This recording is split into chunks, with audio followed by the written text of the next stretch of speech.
Yooyaa akkam jirtan hordoftoota keenya aan Dr. Haaromsaadha. Akkuma kanaan dura rasmata birii tokko qabadhee isinii dhiyaadheera. Chaanaalii kanaaf namoonni haaraa taatan subscribe share gochuudhaan maatii akka taatan asumaanis affeerra. Akkasumas gaaffii fi yaaddoo qabdan toora Facebook keenya Dr. Caalaa Diidaa jedhuu fi akkasumas Dr. Haaromsaa jedhu jalatti nu barreessuu dandeessu. Dabalataanis chaanaalii kana jalatti koomentii nu gochuu dandeessu. Gaaffii kee fi yaada keessaniif haala danda'ameen deebii kan isin ilaannu ta'a. Akkuma kanaan duraas rasmata durii tokko qabannee dhiyaanneerra. Haga dhumaatti nu wajjin tura. Mata duree keenya irraatti itti deebinu mata dureen keenya irraa daa'imman maaliif boo'u kan jedhudha. Egaa asalatti kan laallu ka'umsa boo'icha daa'immaniitiif ka'umsa wantoonni ta'an maalidha? Daa'imman tokko maalirraa ka'aniiti boo'uu kan danda'an? Daa'imman immoo maaliif boo'u? Maaltu wantoonni daa'imman akka boo'aniif godhan maal fa'a? Wantoonni daa'imman akka boo'an godhan maal fa'a? Akkasumas immoo yeroo daa'imman boo'an maal gochuu qabna? Maatiin yookiin guddistoonni akkasumas immoo abbaa faatis namoonni itti daa'imman itti dhiyaatan yeroo daa'imman boo'an maal gochuu akka qaban ni ilaallaa jechuudha. Taansee daa'imman yoo boo'an yeroo kam mana yaalaa fudhachuu akka qabnu? Daa'imman yoo boo'an yeroo kam mana yaalaa fudhachuu akka qabnu ni ilaallaa jechuudha. Asirratti wantoonni jalqaba irratti beekuu qabdan yookiin beekuu qabnu ni jiraata. Egaa namni wanta gammachuus ta'e gadda keessa isaatiitti dhagahamu kan ibsatu afaaf dubbiidhaanii nama naannoo isaatti jiru san dubbachuudhaan nama isatti dhiyaatu san dubbachuudhaan jechuudha. Yeroo gaddes yeroo gammachuus jechuudha. Waan badaas ta'e waan gaarii keessoo isaatiitti jiru afaan baasee afaaniin dubbateeti jechuudha kan keessoo isaa kan ibsachuu danda'u. Yaa ta'uuti malee daa'imman dubbii hin dandeenye, daa'imman afaan hin baafanne, daa'imman nama wajjin olii galuu hin dandeenye wanta keessa isaaniitti dhagahame miira isaan keessa isaaniitti dhagahame kan ibsatan boo'ichaanii jechuudha. Kuni maalidha? Gara biraatiin karaalee namoota kominikeetii yookiin waliin quunnamanidha jechuudha. Yookiin immoo namoota maatii isa kunuunsan namoota isa bira daa'imman bira jiraniif wanna barbaadan yookiin waan rakkatan kan ibsatan boo'ichaan. Kanaaf jechuudha boo'ichaan kan ibsatanii jechuudha. Yeroo kana immoo ka'umsaaf daa'imman kun maalirraa ka'anii boo'uu danda'u kan jedhu ni ilaalla. Daa'imman maalirraa ka'anii boo'uu danda'u? Daa'imman maalirraa ka'anii boo'uu danda'u? Egaa asirratti wanti beekuu qabdan daa'imman jalqaba irratti yoo daa'imman yoo boo'aa jiraatan akkuma argine maal gochuu qabna? Daa'imman yeroo boo'an maal gochuu qabna? Egaa asirratti namoonni warroonni maatii yookiin maatiin kanaan dura daa'ima guddistanii beektan kun isiniif salphaa ta'uu danda'a. Yaa ta'uti malee yeroo jalqabaatiif warroonni daa'imman argattan yookiin daa'imman kunuunsuuf jirtan yeroo jalqaba daa'imti boo'u maal gochuu akka qabdan isinitti himnaa jechuudha. Jalqaba irratti sababni boo'icha daa'immaniif maalidha? Daa'imman maaliif boo'uu danda'u? Egaa daa'imman tokkoffaa irratti yoo maaliif boo'uu danda'u? Yoo beela'an. Daa'imman yoo beela'an boo'uu danda'u. Boo'icha isaanii beela isaanii san kan ibsachuu danda'an boo'aniiti. Yoo beela'an kana ani beela'ee jira nyaata naa fidaa waan nyaata isaan barbaachisuun gaafachuudhaan kan ibsatan gama boo'ichaatiin jechuudha. Yeroo kana wanti gochuu qabnu daa'imman tokko jalqaba akkuma boo'in wanta isa barbaachisu nyaata daa'imman isaaniif barbaachisu kennuufii qabnaa jechuudha. Jalqaba akka daa'ima argine fakkeenyaaf yoo daa'imni sun jalqaba ji'a 6 ta'ee harma qofa kan hodhu ta'e yoo ta'e harma san harma haadhaa kennuufii qabna. Yeroo daa'imni harma haadhaa kana argatu yoo beela'e ta'e hin dhiisaa jechuudha. Daa'ima kana yeroo kanatti hin dhiisa. Kanaaf jechuudha. Yoommoo nyaata dabalataa daa'ima eegalatee daa'ima ji'a 6 booda jiru ta'e nyaata dabalataa kan kennuuf ta'e sababa boo'icha daa'ima kanaatiif yoo beela kan ta'u ta'e daa'ima kanaaf nyaata dabalataa sanoo kennin boo'icha ni dhiisaa jechuudha. Inni lammaffaan sababa boo'icha daa'immaniitiif kan ta'u xiyyeeffannaa argachuuf. Daa'imman maalidhaa? Yoo kubaa taa'an, yoo daa'imman kubaatti taa'an, yoo kubaatti dhiifni daa'ima biraa kan deemnu ta'e daa'imman akka namoonni dhufanii isaan taphachiisan akka isaan haasofsiisan barbaaduudhaaf ni boo'u jechuudha. Akka daa'imman attentionii barbaaduudhaaf jechuudha. Yeroo kanatti maal goona? Yoo daa'imman sababa kanaaf kan boo'an ta'e yoo deemnee isaan kan taphachiifnu ta'e yoo isaan wajjin kan taanu ta'e daa'imman yeroo kanattis boo'icha san ni dhiisu jechuudha. Boo'icha san ni dhiisu. Sadaffaan daa'imman yoo sodaatan kan bu'an sababa boo'icha daa'immaniitiif sababni yoo kan sodaatan ta'e egaa sababoota garaagaraatiin sodaan kan itti dhaga'amu ta'e daa'imman boo'ichaanii jechuudha. Wantoonni isaan sodaachisan fakkeenyaaf sarii ta'uu danda'a, adurree ta'uu danda'a, wantoonni haaraa sagalee guddaa ta'uu danda'a, wantoota naannoo isaan beekan yookaan geessuu ta'uu danda'a. Wantoota garaagaraa wanti isaan sodaachisu naannoo isaanii san jiraate san sodaa san ibsachuudhaaf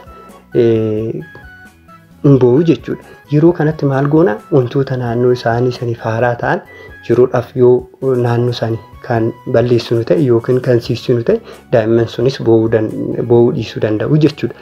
Inni arfaffaan sababa boo'icha daa'immaniitti sababa kan ta'u yoo naannoon isaaniif jiran naannoon isaanii jiran sun yoo isaaniif kan hin mijanne yoo ta'e kana waan jedhu naannoon isaan jiran sun yoo kan qorru ta'e yookiin immoo yoo kan ho'u ta'e daa'imman naannoo isaan jiran egaa yoo qorra keessa kan jiratan ta'e itti qorruu isaanii isaan naannoon jiran sun itti qorruu isaanii kan ibsatan qorraanii boo'ichaanii jechuudha. Natti qorraa jira ho'aan barbaadaa gara ho'aan hafuudhaa dhaa kan jedhu kun maalidhaa boo'ichaanii jechuudha.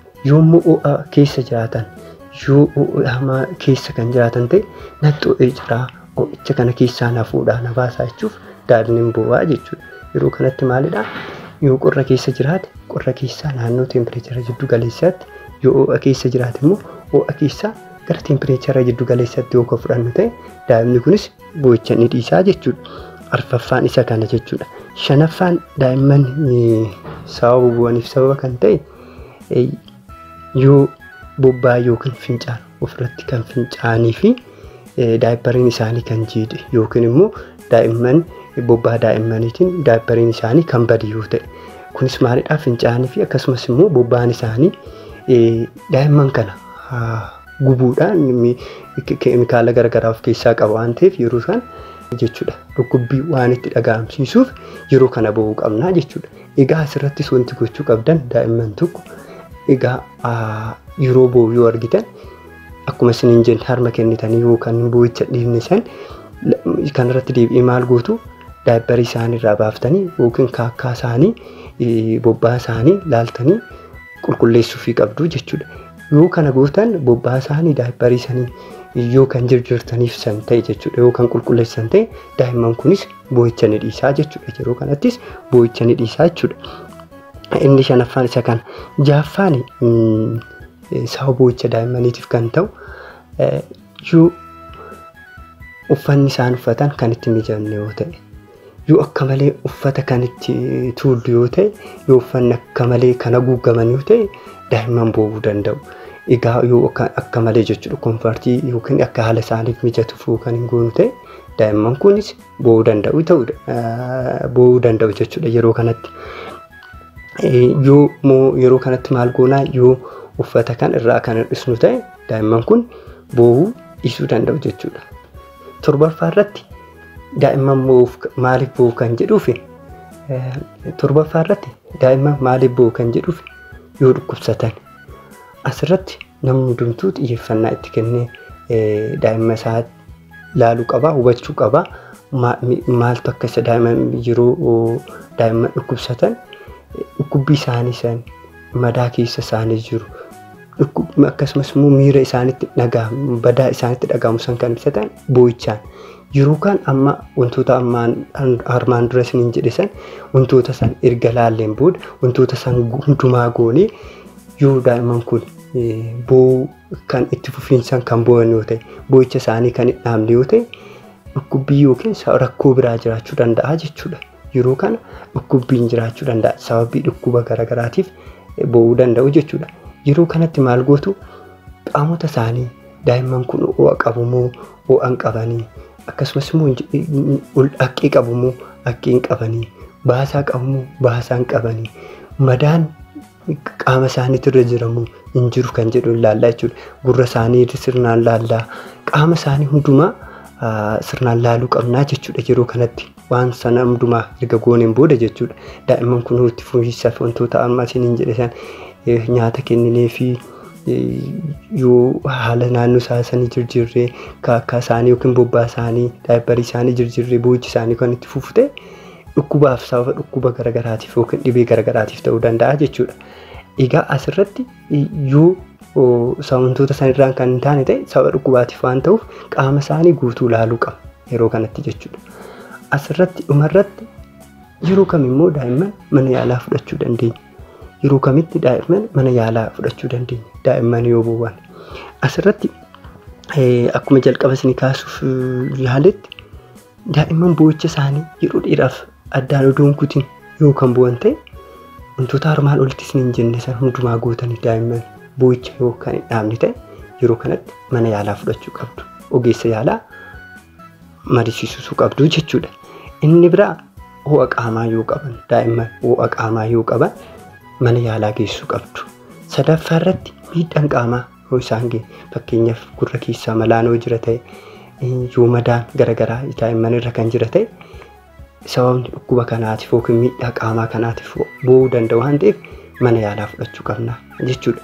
Kana dhalattis haqqee fi baasaa akkasumas qofaa yoo kan arganan ta'e garmalee kan arganan yoo kan ta'u ta'e kunniin mallattoo dhukkubsachuu daa'immanii waan ta'uuf yeroo kanatti mana yaalaa geessuu qabdu jechuudha. Gaaffii kanarraaf isin qopheessine kanuma gaaffii yaada yoo qabaattan chaanaalii kana jalatti yookiin feesbuukii keenya jalatti koomentii nu barreessuu dandeessu. Waan dhaggeeffattaniif waan guddaa galatoomaa isiniin jenna. Fayyaa ta'aa.